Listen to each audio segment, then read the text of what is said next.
चमांडो सोते ना रखो मेरी माया ना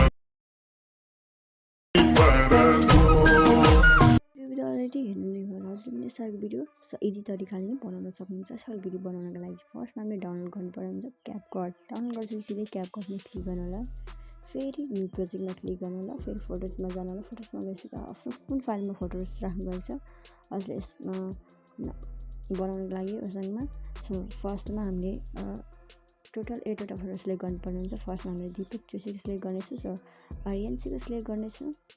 यहाँ देख्न सक्नुहुन्छ। सिलेक्ट गरिसकेपछि हजुरले एड गर्नु होला, एडको अप्सनमा क्लिक गरेर हजुरले यसलाई स्लाइड गर्नु होला, फर्मेटमा क्लिक गरेर 9:60 मा राखिदिनु होला। फेरि ब्याक आउनु होला, ब्याक आएपछि फोटोलाई हामीले स्क्रिनमा फिट गर्नुपर्ने हुन्छ। फोटोमा क्लिक गरेर टु फिङ्गर गर्दा चाहिँ यसरी जुम गर्नु होला, फेरि फोटोमा क्लिक गरेर टु फिङ्गर गर्दा चाहिँ जुम गर्नु होला, फेरि फोटोमा क्लिक गरेर टु फिङ्गर गर्दा चाहिँ जुम गर्नु होला, फेरि फोटोमा क्लिक गरेर हजुर टु फिङ्गर गर्दा चाहिँ जुम गर्नु होला। स्क्रिनमा यसरी फिट गर्नुपर्ने हुन्छ। हजुरले फिट छैन भने फिट गर्नु होला, फिट छ भने त फिट गर्नु पर्दैन। हजुरहरू मेरो च्यानलमा नयाँ हुन्छ भने मेरो च्यानल सब्सक्राइब गरेर बेल घन्टीलाई पनि दबाइदिनु होला र इन्डिङलाई क्लिक गरेर हजुरले डिलिटको अप्सनमा क्लिक गरेर डिलिट गरिदिनु होला र बेल आइकनलाई पनि दबाइदिनु होला। सो गरिसकेपछि अब हामीले फर्स्टमा हामीले टाइमिङ दिनुपर्ने हुन्छ, एनिमेसन एड गर्नुपर्ने हुन्छ। सो यहाँ देख्न सक्नुहुन्छ हामीले फर्स्टमा चाहिँ हामीले टाइमिङ दिनेछौँ। फर्स्ट फोटोको टाइमिङ रहेछ 4.7 रहेछ फर्स्ट फोटोको टाइमिङ।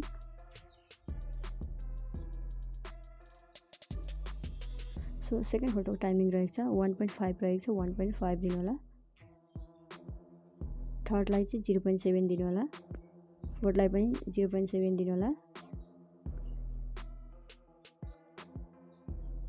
फिफ्थलाई पनि 0.7 दिनु होला, सिक्सलाई पनि 0.7 दिनु होला,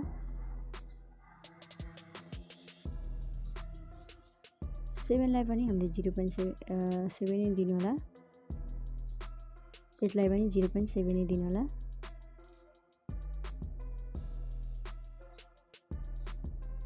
सो दिइसकेपछि अब हामीले यहाँ देख्न सक्नुहुन्छ। फेरि ब्याक आउनु होला। अब हामीले एनिमेसन एड गर्नुपर्ने हुन्छ। एनिमेसन एड गर्नको लागि चाहिँ फर्स्ट फोटोमा क्लिक गर्नु होला, फेरि एनिमेसनमा क्लिक गर्नु होला, फेरि कोम्बोमा क्लिक गर्नु होला, स्लाइड गर्दै जानु होला, स्लाइड गर्दै जानु होला। बाइसेक्ट 2 भन्ने एनिमेसन खोज्नुपर्ने हुन्छ। सो बाइसेक्ट 2 भन्ने एनिमेसन खोज्नु होला। सो गरिसकेपछि राइट गर्नु होला। अब हामीले सेकेन्ड फोटोलाई फेरि अर्को एनिमेसन एड गर्नुपर्ने हुन्छ। सो सेकेन्ड फोटोमा क्लिक गरेर फेरि एनिमेसनमा क्लिक गरेर फेरि कोम्बोमा जानु होला। अब चाहिँ हामीले स्लिप एन्ड स्लाइड 1 भन्ने एनिमेसन दिनुपर्ने हुन्छ सेकेन्ड फोटोलाई चाहिँ। सो स्लाइड गर्दै जानु होला। स्लिप एन्ड स्लाइड 1 रहेछ, 1 दिनु होला। दिइसकेपछि सेकेन्ड फोटोलाई थर्ड फोटोलाई चाहिँ हामीले फेरि स्लिप एन्ड स्लाइड 2 दिनुपर्ने हुन्छ। सो स्लाइड गर्दै जानु होला,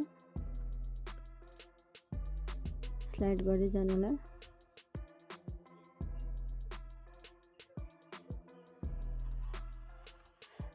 सो 1 दिइसकेपछि स्लिप एन्ड स्लाइड 2 नम्बर फोटोलाई अब 2 नम्बर फोटोलाई स्लिप एन्ड स्लाइड 2 दिनुपर्ने हुन्छ। 2 दिनुपर्ने हुन्छ।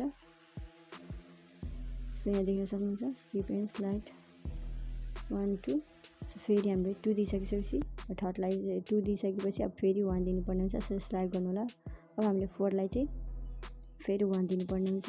सो स्लाइड गर्नु होला, स्लिप एन्ड स्लाइड 1 दिनुपर्ने हुन्छ। फोर्थ नम्बर फोटोलाई सो स्लाइड गर्नु होला, स्लिप एन्ड स्लाइड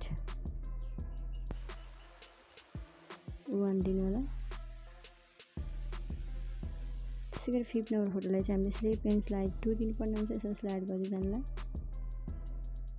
हामीले फिफ्थ नम्बर फोटोलाई चाहिँ स्लिप एन्ड स्लाइड 2 दिनुपर्ने हुन्छ। यसो स्लाइड गर्नु होला।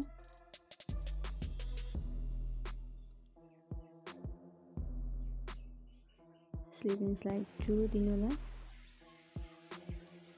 त्यसै गरी हामीले 6 नम्बर फोटोलाई चाहिँ हामीले फेरि स्लिप एन्ड स्लाइड 1 दिनुपर्ने हुन्छ। स्लिप एन्ड स्लाइड 1 यसरी स्लाइड गर्दै जानु होला।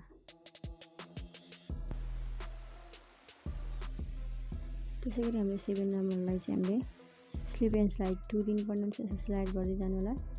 फेरि स्लिप एन्ड स्लाइड 2 दिनु होला। फेरि हामीले लास्ट फोटोलाई पनि स्लिप एन्ड स्लाइड 1 दिनुपर्ने हुन्छ। स्लिप एन्ड स्लाइड 1 1 दिनु होला। दिइसकेपछि फेरि राइट गर्नु होला। अब हामीले इफेक्ट एड गर्नुपर्ने हुन्छ। इफेक्ट एड गर्नको लागि चाहिँ हामी सेकेन्ड फोटोको स्टाइल पोजिसनमा आउनु होला। आइसकेपछि इफेक्ट्समा क्लिक गर्नु होला। फेरि भिडियो इफेक्ट्समा क्लिक गर्नु होला। ट्रेन्डिङ बेसिक हुँदै यहाँ ब्रिलियन्ट पार्टी हुँदै अब डिटेल्समा जानु होला। गइसकेपछि मेटेरियलको इफेक्ट खोज्नु होला। मेटेरियलको इफेक्टमा क्लिक गरेर राइट गर्नु होला। राइट गरिसकेपछि यसलाई नि सेट गर्नु होला। ठ्याक्कै फोटो अनुसारले यसरी स्लाइड गर्दै फेरि यसलाई नि कपी गर्नु होला। फेरि यसलाई स्लाइड गर्दै सेट गर्नु होला। फेरि कपी गर्नु होला। फेरि स्लाइड गर्दै सेट गर्नु होला। सेट छ भने सेट गर्नु पर्दैन। सो गरिसकेपछि अब गाइस हजुरले टाइमिङ एनिमेसन एड गरिसकेपछि अब चाहिँ हामीले यहाँनिर देख्न सक्नुहुन्छ हामीले ट्रान्जेक्सन पनि एड गर्नुपर्ने हुन्छ। यहाँ फर्स्टमा रहेको छ व्हाइट कलरको बक्स, यसमा क्लिक गर्नु होला। क्यामेरामा जानु होला। पोलिङमा क्लिक गर्नु होला। अप्लाई टु अल यहाँ देख्न सक्नुहुन्छ। अप्लाई टु अलमा क्लिक गर्नु होला र राइट गर्नु होला। सबैमा अप्लाई हुनुहुन्छ। सो अब चाहिँ ब्याकग्राउन्ड म्युजिक पनि एड गर्नु होला। सो ब्याक आउनु होला। ब्याक आइसकेपछि फेरि स्टाइल पोजिसनमा आउनु होला। आइसकेपछि फेरि एड अडियोमा क्लिक गर्नु होला। एक्सट्र्याक्टमा क्लिक गर्नु होला। जस्तो ब्याकग्राउन्ड म्युजिकको डाउनलोड लिङ्क पनि डिस्क्रिप्सनमा राखिदिन्छु। हजुरले त्यहाँबाट डाउनलोड गर्नु होला। सिलेक्ट गर्नु होला। ब्याकग्राउन्ड म्युजिक सिलेक्ट गरिसकेपछि इनपुट साउन्ड अन्लीमा क्लिक गर्नु होला। गरिसकेपछि अब चाहिँ हामीले ग्यालेरीमा सेभ गर्नको लागि माथि एरोको अप्सन छ त्यसमा क्लिक गर्नु होला। So guys thank you so much. Next भिडियोमा भेटौँ होला। मेरो भिडियो मनपर्छ लाइक कमेन्ट सेयर सब्सक्राइब पनि गर्नु होला। So thank you so much guys.